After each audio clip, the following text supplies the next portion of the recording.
زیادہ سوچنا انسان کو ذہنی مریض بنا سکتا ہے، اس لیے دعا کرے اور رب پر چھوڑ دے۔ لوگ میرے بارے میں کتنا بھی غلط اندازہ لگا لے، میری نیت میرا اللہ جانتا ہے۔ سکون اس بات کا ہے، لوگوں سے بہتر مجھے اللہ جانتا ہے۔ میری تھکان پوری دنیا، میرا سکون ذکر اللہ۔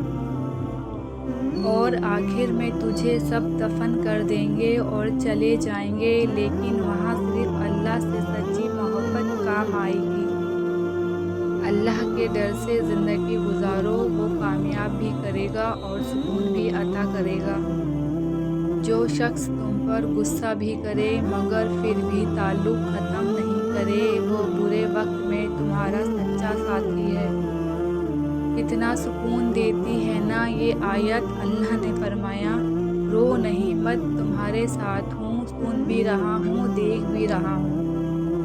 اگر خوبصورتی گورے رنگ سے ہوتی تو کفن کو دیکھ کر خوف نہ آتا، اور اگر بدصورتی کالے رنگ سے ہوتی تو کعبے کو دیکھ کر سکون نہیں ملتا۔ یا اللہ، تو رات کو جس طرح دن میں بدلتا ہے اسی طرح ہماری پریشانی کو آسانی میں بدل دے۔ صبر اور برداشت کرنا کمزوری نہیں ہوتی، یہ تو روح کی طاقت ہے جو ہر کسی کے پاس نہیں ہوتی۔